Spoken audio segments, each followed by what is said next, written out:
আর আমাদেরকে হেফাজতি বলে অবজ্ঞা করে তুমি কি সরাই দিতে চাচ্ছ? আল্লাহ পাক রিজিক যতদিন রাখে ততদিন তুমি আইবি আমাদেরকে এখান থেকে সরাতে পারবে। তখন আমি বলছিলাম, আমি যত জুমার আলোচনা বলছি, এটাকে যদি সামনে আরো বাড়াইতে চাও, নারায়ণগঞ্জ শহরে হেফাজতের মহাসমাবেশের ডাক দেওয়া হবে। সারা বাংলাদেশ থেকে আমরা এখানে লোকগুলাকে জমাত করে আমরা দেখাই দিব যে হেফাজতিরা বাংলাদেশের কি তারা আসামি, তারা কোন ঘরে আছে, তাদেরকে অবজ্ঞা করে তুমি নারায়ণগঞ্জ থেকে উৎখাত করবা, বাংলাদেশ থেকে উৎখাত করতে পারবে না, তুমি নিজে উৎখাতিত হয়ে যাবে। এই জন্য আমরা এই মামলা উঠাইয়া দেওয়া একটা ওই সাধারণ কথা, এটা বলবো। তুমি কি বলতে চাচ্ছ? যারা এখানে মামলা বাদী হয়ে আসামি করেছো আমাদেরকে, তুমি বুঝো ভালো থাকবে না।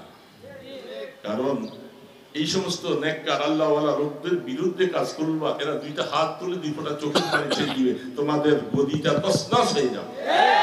তুমি আইবি মনে করছো কি সবাই তোমাকে নিয়ে সুন্দরভাবে বসাই দিছো, 3 বারের মেয়র হইয়া তুমি অহমিকায় লিপ্ত হয়ে গেছো।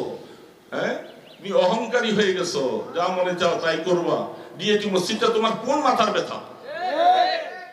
তুমি আইবি হবার আগে, তুমি নারায়ণগঞ্জে আসার আগে, বহু বছর আগের থেকে ডিএটি মসজিদ তিলে তিলে নারায়ণগঞ্জবাসী আজকে এই অবস্থায় আছে।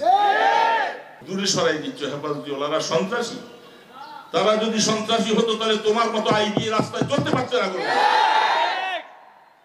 তারা সন্ত্রাসী নয়, তারা এই সমাজকে সুন্দরভাবে পরিচালনার জন্য তাদের নিজের জীবনকে উৎসর্গ করে দিয়ে তারা অনেক সময় চেষ্টা করে থাকে মানুষের পাশে থাকার জন্য।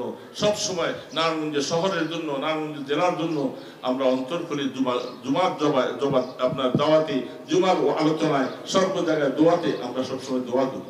আজকে তুমি এসে এখন ডিআইটি মসজিদকে চোখের লালসা দেখাইয়া তুমি আমাদেরকে আঙ্গুর দেখাচ্ছ। তোমার মাথায় ব্যথা। ডিআইটি মসজিদ, ডিআইটি মসজিদ, এখানে হাজার হাজার মুসল্লি আসে, এটা তোমার মাথার ব্যথা। হ্যাঁ, তুমি একটা দলের মধ্যে আছো, তুমি এক ওলামায়ে কেরামদেরকে তুমি যে সমস্ত ভাবে তাদের সাথে তোমার ভালোবাসা, প্রেম, তুমি তাদের সাথে থাকো। এই দেশে হিন্দু, বৌদ্ধ, খ্রিস্টান বিভিন্ন জাতের মানুষরা থাকে, তুমি সকলের মেয়র।